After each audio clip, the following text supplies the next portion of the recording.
लोकशाहीर अण्णाभाऊ साठे यांच्या 106व्या जयंतीनिमित्त नाशिक शहरात आमदार प्राध्यापक देवयानी फरांदे यांच्या सातत्यपूर्ण पाठपुराव्यातून साकारण्यात आलेल्या अण्णाभाऊ साठे यांच्या भव्य पूर्णाकृती पुतळ्याचं आणि स्मारकाचं लोकार्पण 1 ऑगस्ट रोजी जयंतीदिनी मोठ्या उत्साहात होणार आहे। या स्मारकामुळे नाशिकच्या सांस्कृतिक आणि ऐतिहासिक वैभवातही मोलाची भर पडणार आहे। या लोकार्पण सोहळ्याच्या नियोजनासाठी विशेष उत्सव समितीची स्थापना करण्यात आली असून समितीच्या स्वागताध्यक्षपदी आमदार प्राध्यापक देवयानी फरांदे यांची तर कार्याध्यक्षपदी माजी महापौर विनायक पांडे यांची नियुक्ती करण्यात आली आहे। उत्सव समितीच्या माध्यमातून हा सोहळा मोठ्या दिमाखात आणि लोकसहभागातून साजरा करण्याचं नियोजन करण्यात आलं आहे। उत्सव समितीमध्ये विश्वास कांबळे, सुभाष शेजवळ, गोपाळ बस्ते, गमाजी घोडे, नंदा गोरे, राजाबाई डांगरे, अनिता कांबळे, सचिन नेटारे, कैलास वाघमारे, नाशिक रोड विभागातील संतोष अहिरे, अमोल आल्हाट, सूर्यकांत भालेराव, बाळा कदम, नाना खंडाळे, योगेश नवगिरे, नयन शेजवळ, पंचवटी विभागातील अशोक साठे, संजय गालफाडे, राजाभाऊ थोरात, चंदू कासार, सातपूर विभागातील दिलीप साठे, किशोर शिरसाट, गजानन रणबावळे, परशुराम साठे, अंबादास अहिरे तसेच सिडको विभागातील बाळू आठवले, रवींद्र सुरवसे, अजय मेंगळ आणि प्रदीप साळवे यांचा समावेश करण्यात आला आहे। आमदार देवयानी फरांदे यांच्या माध्यमातून साकारत असलेले हे भव्य स्मारक आणि पूर्णाकृती पुतळा लोकशाहीर अण्णाभाऊ साठे यांच्या साहित्य, सामाजिक कार्य आणि विचारांचा वारसा जपणारे प्रेरणास्थान ठरणार आहे। त्याचबरोबर शहरातील सांस्कृतिक वारसा समृद्ध करणार आणि भावी पिढ्यांना प्रेरणा देणारा हा महत्त्वाचा प्रकल्प ठरेल, असा विश्वास आयोजकांनी व्यक्त केला आहे। लोकशाहीर अण्णाभाऊ साठे यांनी साहित्यासोबतच सामाजिक परिवर्तनाची चळवळ उभी केली। त्यांच्या कार्याचा सन्मान व्हावा आणि भावी पिढीला त्यांच्या विचारांचा परिचय व्हावा या उद्देशाने नाशिकमध्ये भव्य पुतळा साकारण्यात येत आहे। 1 ऑगस्ट रोजी त्यांच्या 106व्या जयंतीनिमित्त या स्मारकाचं लोकार्पण होणार असून हा नाशिककरांसाठी अभिमानाचा क्षण असेल। या स्मारकामुळे शहराच्या सांस्कृतिक वैभवात निश्चितच मोलाची भर पडेल आणि त्यांच्या विचारांना नवी प्रेरणा मिळेल।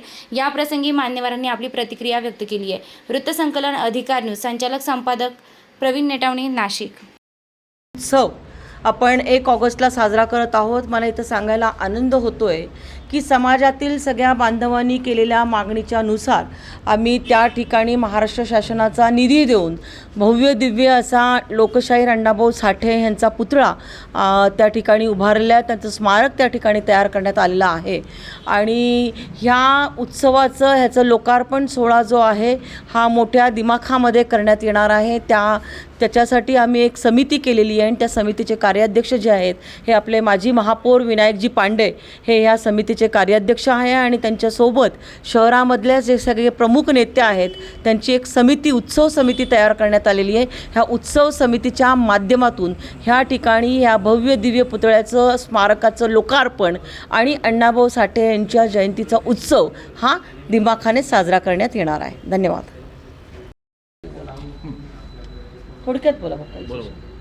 येत्या 1 ऑगस्ट रोजी लोकशाहीर अण्णाभाऊ साठे यांची 106वी जयंती साजरी होत असताना खऱ्या अर्थाने जर बघितलं आपण, पुतळ्याची प्रचंड नासधूस झाली होती आणि आमच्या मध्य नाशिकचे आमदार, लाडके आमदार देवयानीताई फरांदे यांच्या पुढाकाराने त्या ठिकाणी एक अत्यंत सुंदर असा पुतळा आणि अण्णासाहेबांचं संपूर्ण साहित्य त्या ठिकाणी मांडून येत्या 1 ऑगस्टला ताई आणि मुख्यमंत्र्यांच्या उपस्थितीत पुतळ्याचं अनावरण होणार आहे।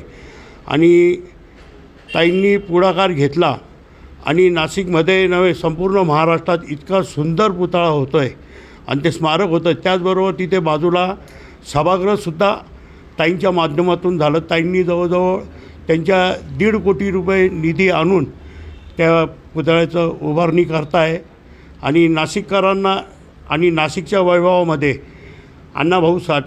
लोकशाहीर अण्णाभाऊ साठे यांचं स्मारक हे नक्की नाशिकच्या वैभवात भर ठरणार आहे।